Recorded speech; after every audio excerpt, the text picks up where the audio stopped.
Hello and welcome to the big picture. The era of mobile telephones is on the verge of undergoing a major transformation. From a time when we had to pay 32 rupees per minute to make a mobile call, we may be entering a phase of free calls. The announcement of the launch of Jio mobile services by Reliance has taken the entire country and the telecom industry by storm. The Reliance Jio's plans will have a cascading effect on the entire industry as it is expected to move from voice to data services in a major way, with voice services expected to be offered free. The data services also has been offered at a drastically reduced prices by Reliance compared to what is being offered by other operators. We will discuss today what this transformation will be all about, how it will impact the way in which the common man communicates, and all the pros and cons of the dramatic announcement by the Reliance and its impact on other operators. To discuss this, I have with me Rajan.S.Mathews, Director General, Cellular Operators Association of India; Prakash, Secretary General, International Telecom Union and Asia Pacific Telecommunity Foundation; Pavan Duggal, Senior Advocate Court and a cyber law expert; and Ravi, Visvesraya, Sharada, Prasad, Independent Telecom Consultant. Welcome to all of you. Mr. Mathews, this being called as the most disruptive thing which has happened in telecom industry. Would you agree with that? I think it's been pretty innovative, pretty visionary, and pretty impactful. Disruptive depends on how the disruptive in a not in a negative sense, but in a as far as the people are concerned. So I think certainly the bar has been set very high in that regard. I think what we're seeing is the services that have been traditionally offered moving on to a new environment, which we call IP-fied and IP-oriented. I think that's the big switch. And as we move into an all-digital era, in an area of convergence, more and more things are being offered on your digital platform, and that causes, if you will, some of the disruption and some of the new innovative services that are being offered, and obviously there's a price impact. So I think Reliance has done a great job in repositioning the whole industry in terms of a whole new way of providing services, pricing the services, and experiencing the services in a very different way. And I think that's going to be there because all of us recognize that customer experience is going to be key to what takes it forward in terms of the new experience. Before, we were network focused. It's how the network performed that defined the consumer experience. Today, the consumer has in his hand everything that he needs. Networks are an enabling device, and it's how the networks bring all of this enabling technology to bear in a very seamless, easy to use, manner. I think that's the new benchmark that's been set by Reliance. Okay, the new benchmark, Ravi, what kind of a benchmark is this, and how are the other people going to, how are the other operators going to deal with this kind of a situation? And one second thing is it true that the mobile, the voice calls may more or less become free in future? Well, I have. Reliance is offering it free for some period, but is it going to become free for all in the future? Well, let me take your second question first. It's not really free because it counts against your data cap. Now, if you look at yesterday after Reliance Jio offer, there was a major bloodbath in stock markets against the Airtel and Idea. But if you look at even Reliance lost. Yes, but if you look at the nitty-gritty of the data plans, they're not as attractive as they initially seem to be. Because there's no free lunch. The voice calls are not free. What they are is you're offering voice over internet protocol. So your per call rate goes down a lot, but you're still being charged for the data. Secondly, the kinds of, if you look at the fine print, when they said 50 when you say still being charged for the data, that is where they... The data which is being consumed for the voice call. For the voice call. Okay. It is not as if it's a circuit switch. Instead of circuit switching, you're moving to packet switching. Where I largely agree with Mr. Rajan.Mathews is that India is now going to become a video country. Okay, India is... Because English literacy rates are still low, India is not a data country in terms of consuming text. But India is a voice country, and now it will move from a voice country to video country. Right. Okay, so that is going to be the paradigm shift in how the consumer will now become a consumer of videos content and voice content, where you'll have a lot of education, a lot of entertainment-driven kind of content. And Reliance is poised for content because it owns a lot of content. So they have synergies that way, but in terms of what they will trying to disrupt the industry, if you look at the fine print, the offers are not as consumer friendly as what they initially seem, because they, when they say 50 rupees per gigabyte, it's only at a, if you subscribe to 1400 rupees a month kind of plan.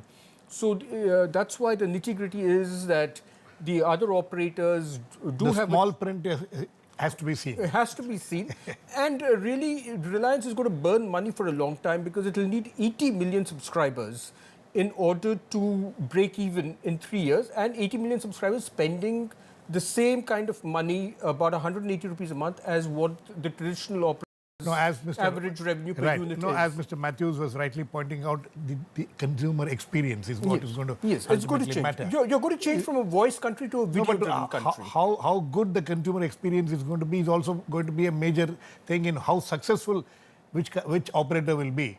Mr. Prakash, so to what extent is the internet speed going to be the key issue in this, and is the infrastructure in place for this kind of a major transformation which we are talking about? Answer is no, because it need to evolve super fast to build the network. Right now the network is already choking because of the data the people were consuming.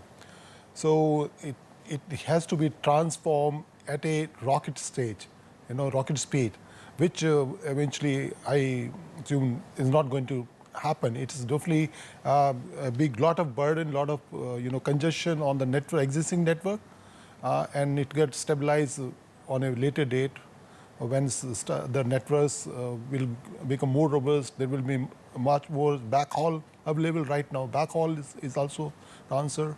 The E-band, V-band, which was recommended by the regulator, still need to be looked into and offer that it should be used for the short mile and also the backhaul purpose. So this need to be looked into. I think that the government has to do it specifically to make this network seamlessly connected. Right now, the call drop is a major issue right now, and people you and me are already suffering on it.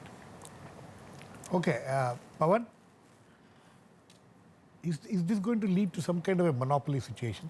Ravi was talking about the kind of back-end connectivity which the Reliance has. They've built up a lot of things. Now they have this optic fiber running into 2.5 lakh kilometers.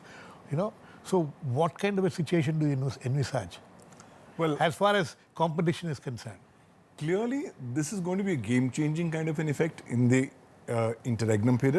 Over a long period of time, it will have to be seen how the infrastructure and the related resource capabilities of Reliance will play out and pawn out in the coming times. But clearly, the kind of the technical expertise that it has, it is seeming to have a slighter, bigger edge as compared to other players. Now, it can effectively also mean that it could go in the direction where majority of the people, or shall I say users, may want to walk the Reliance walk, and thereby that is what is expected by yesterday's announcement. They expect majority of the people to shift from other operators to Reliance. And once that happens, it's bound to be an issue with will that happen? The question is, will that happen? Well, the Indian customer is very intelligent, but at the same time, he's also very price sensitive. So he would not mind experimenting and going and walking this walk for the time being. Ultimately, it will be dependent on what will be the quality of service that he will be able to get on this Reliance network. If the quality is good or even better than the existing players, he won't mind switching for a much longer period of time. However, that will bring across issues pertaining to competition. Will there be fair and free competition? And will other... As of today, is it fair? As far as competition is concerned, monopoly regulations are concerned? Well, as of now, it's an open field. It's a completely free-for-all. Right now, there is no bars attached. Right now, it's only an announcement has been made. We'll have to wait and watch what will be the final plans that will be effectively offered on paper. And based on the specific fine print, we'll have to determine, are there some monopolistic practices that are being adopted? And if so, the remedies that are already available under the Competition Act. So it will all be dependent on how the situation develops over the next few weeks. Mr. Mathews, do you have a concerns of that? Of competition of monopoly laws being, So, Girish, clearly what has happened is that with the type of investments that are required and the type of offerings that are being made and the quantum of requirements to continually augment, it's for the big, well-heeled operators. Already, you've seen the field move from 12 operators to effectively 4 plus 1, one public and 4 private. So already, now the question is, in the face of this additional move by RILGO, will we see any further consolidation? And will that then lead to charges of monopoly practices? There is adequate literature which shows that you don't need more than 4 operators to really have true competition. You see that in the US. Once it's below that, then you have these issues emerging. The only issue right now that we have, Girish, is this issue of the trial period and what is happening in the trial period. Can you be providing services for free? Is that in some sense competitive or anti-competitive? That's the question. That's a major question actually. How do you offer? Is it? Pavan, you need to answer this question. Legally, somebody offering something free. What about the competitors? How are they going to look at it? What kind of a situation will this develop? They're saying that we're offering it only for a limited period of time. But can you offer anything free for even a limited period of time? Well, let me put it like this. Right now is a honeymoon period.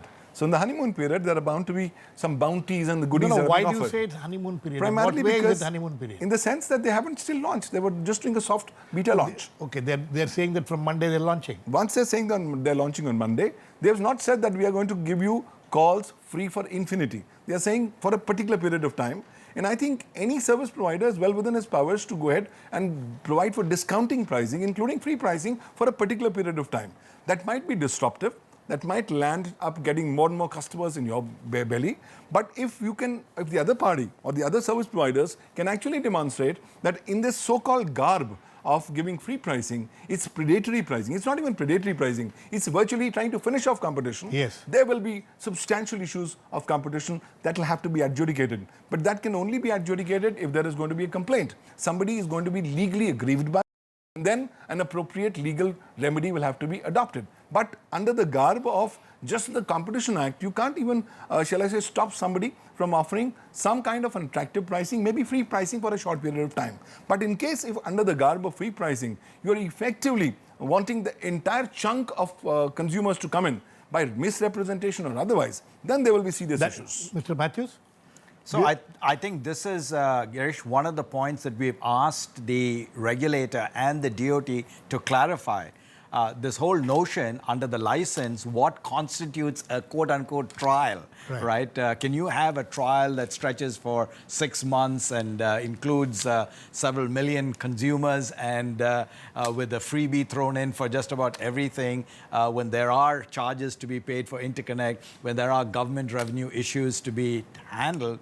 It throws up a bundle of questions which needs to require as the foundational question, is this a trial or is this commercial service? So even Pavan, when he was responding, seemed to indicate that this was quote-unquote a beta test. Yes. We are not sure that that is an adequate characterization. No, but another thing, Mr. Mathews, is that we have been hearing, we have had several discussions here also. Pavan has been around most of those discussions. We have been hearing that telecom sector is a very stressed sector.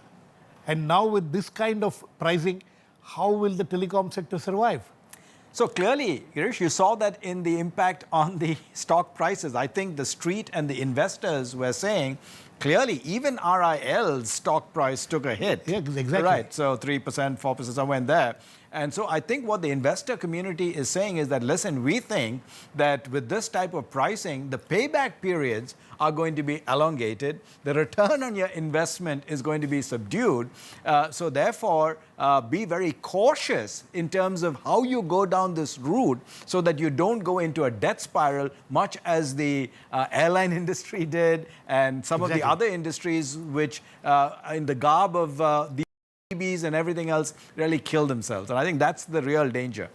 Okay, Ravi, as far as the infrastructure is concerned, there are this huge plans, of capturing 10% of the total this thing, which runs into 100 million and things like that. What kind of infrastructure is available? What kind of infrastructure is necessary?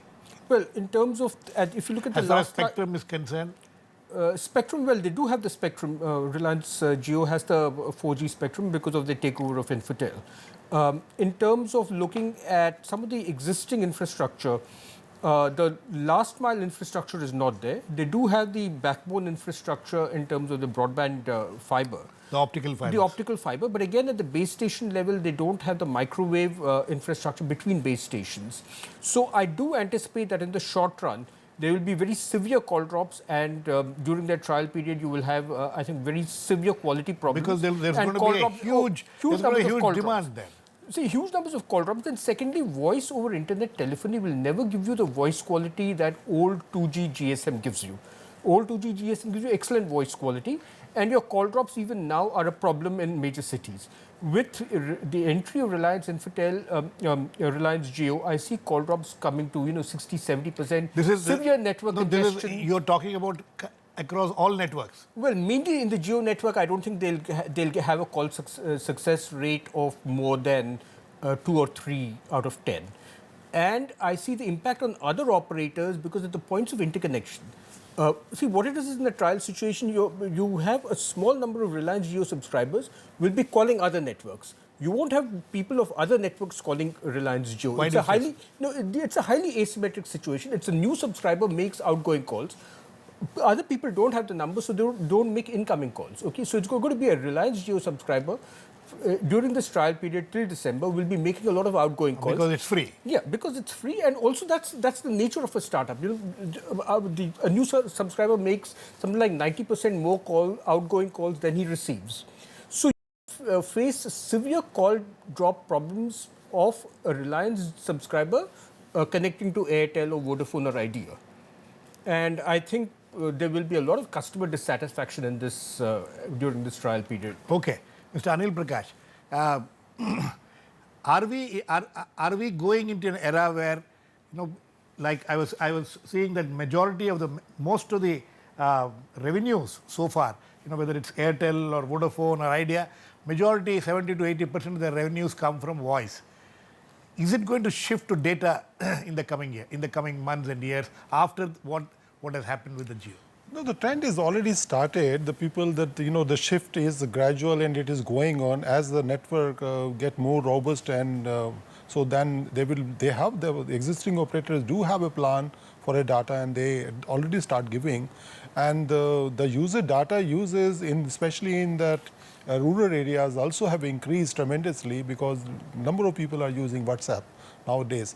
So they are aware about, and they have conducted a number of studies what is the pattern behavior is going to be, and they are fully aware that what is they're going to be the network. But primarily, I'll just get back to the little bit of the legacy thing, because right now there is a prepaid and postpaid customer. Prepaid customer primarily consume about 96% of the populations are prepaid customer, and prepaid customers they don't belong to any set operator. So, and as Pavan ji said that they can move to wherever they get the advantage to it. So that is the major vulnerability involved all across the operators, because these people, they don't belong to any set of telecom operator. They are today Airtel subscriber, tomorrow they're going to be Vodafone, and day after they're the prepaid one. Prepaid, 96% of them. So that is the alarming situation. And then second thing is that because their users patterns are different than the normal users pattern what you and me do, that they primarily do a lot of WhatsApp, they do chatting, they do downloading a lot of videos, and in fact they go to the stores and they get downloaded data on their mobile phone. So what are you trying to say? I was trying to say that the existing operators are well aware. That's why there's a chunk of which is the auction, which is the spectrum auction is going to take. They're going to, stabilize their positions, having more spectrum on their kitty to serve them better. So, And one more So primary... are you saying that the rival operators of Reliance Jio are well geared up to meet the situation? Is that what you're trying to say? Yes, they have their plan in their sleeve to how to go about, and they already start rolling out, there are a lot of data packs. Actually, yeah, that's true. Mr. Matthews, Airtel and Vodafone and all, they had reduced the data last 2 weeks back, isn't it? Yeah, Girish, I think we need to just contextualize this Yeah, a little bit. So one thing that you have to ask ourselves is that, look, the incumbent operators have upwards of 600 to 700 million voice customers. Right. All right. You can't turn the switch off today and say, I'm going to go to an all data network. All right. So we have to, from a social responsibility and a service perspective, understand how do we transition these folks. It's okay and it's good for RIL to start in an all data network. Let's just take the call drop situation.